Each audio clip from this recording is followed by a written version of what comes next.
Babies. Everybody loves them. As new parents or as expectant parents, the next few weeks and months may be the start of the happiest times of your lives. At the Children's Trust Fund of Missouri, we hope every day for you as a parent is a great day. But our experience tells us there will be times when you're tired, when your child cries for reasons you may not understand, and when you or your child's caregiver could possibly become frustrated and do something you'll regret that may cause injury to your child. Our purpose in this video is to make you aware of one point. Never, ever shake a baby. Never shake a baby. It sounds so simple, and yet every year babies in Missouri are injured from a form of child abuse known as shaken baby syndrome, or SBS as it is sometimes called. Shaken baby syndrome is caused by violent shaking. It is not caused by age-appropriate play, such as gently bouncing a baby on a knee or rocking a baby. Nor is it caused by short falls or CPR, as people sometimes claim. All it takes is a second of violent shaking, and a child can become injured, disabled, even killed by a parent, caregiver, or family friend who has lost control.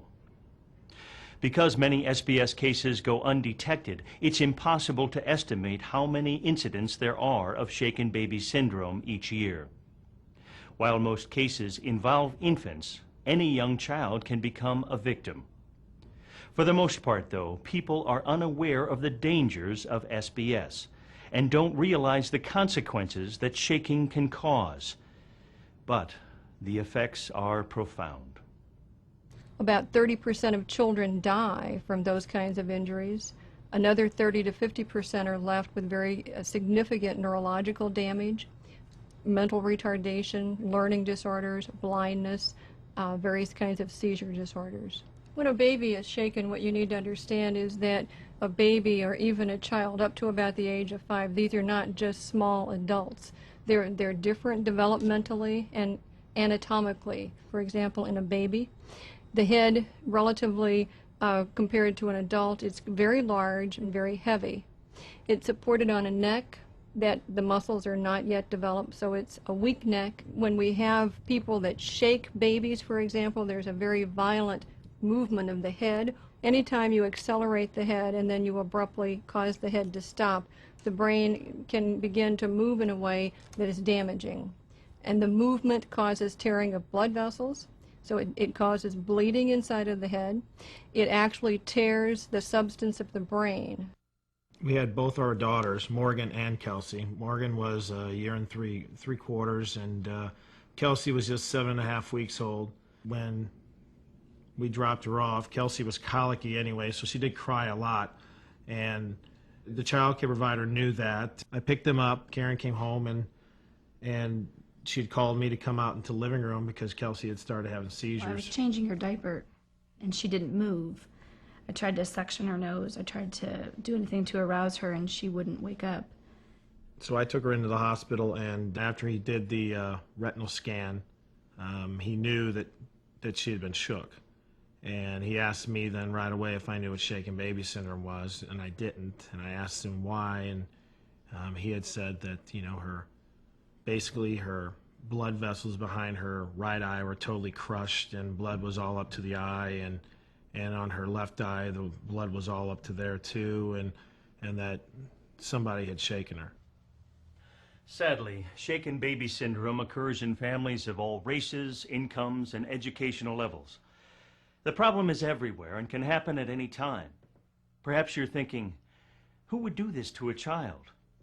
In the majority of reported cases, the child's father, the mother's boyfriend, or other male caregiver is the one who causes SBS.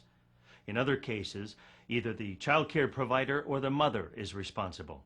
I just could not believe, that somebody could do that. Especially a mother of one who had a child of her own, who thought, the world of her kid. You could just tell that. We just trusted her with everything with our kids. We just assumed that she would take care of them like she would take care of her own. What causes the rage in adults to commit SBS?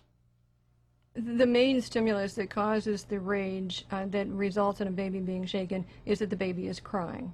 And if you can't easily get the baby to stop crying, prolonged crying, or crying where they can't be consoled, this often will cause a person to become very enraged, reach out and shake the baby, just being very out of control. We were one of those people that always that thought that can't happen to me. You hear things about other people.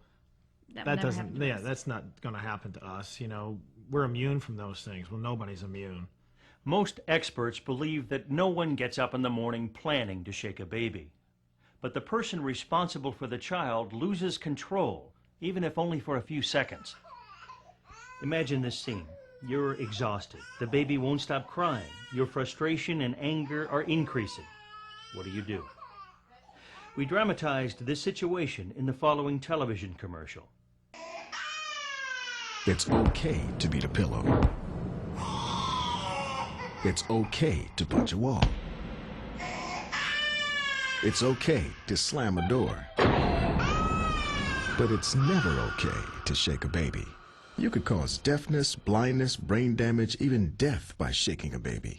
When you're about to lose it, put the baby down. Take a break, call a friend, but never, ever shake a baby. To recap, here are steps to follow to help you keep control when your baby won't stop crying. Gently put the baby down in her crib or other safe place and leave the room. It is perfectly okay to allow the baby to continue to cry. No baby has ever been harmed from crying. Take a break. Do something to try to take your mind off the baby's crying.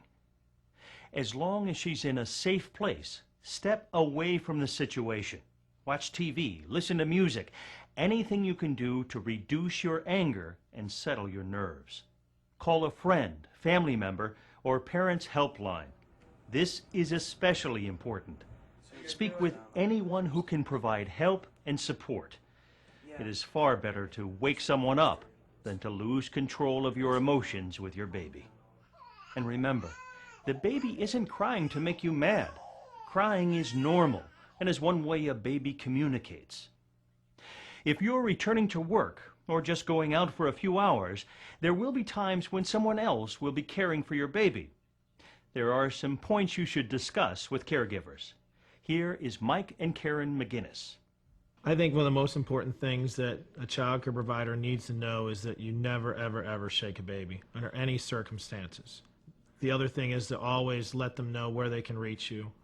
It's okay for babies to cry, but don't assume your caregiver knows that.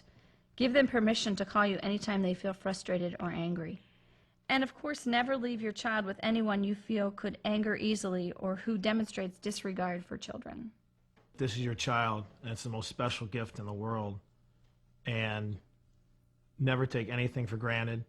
The slightest idea, the faintest idea that anything's wrong, act on it right away.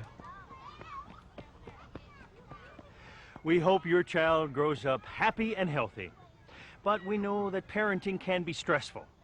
Just remember, anytime you feel you may lose control, stop and put the baby in a safe place. Take a deep breath and count to 10.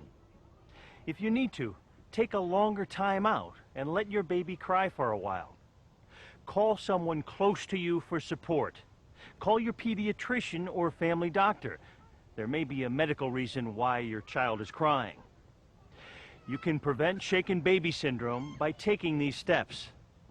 From the Children's Trust Fund, congratulations on your new arrival, and good luck.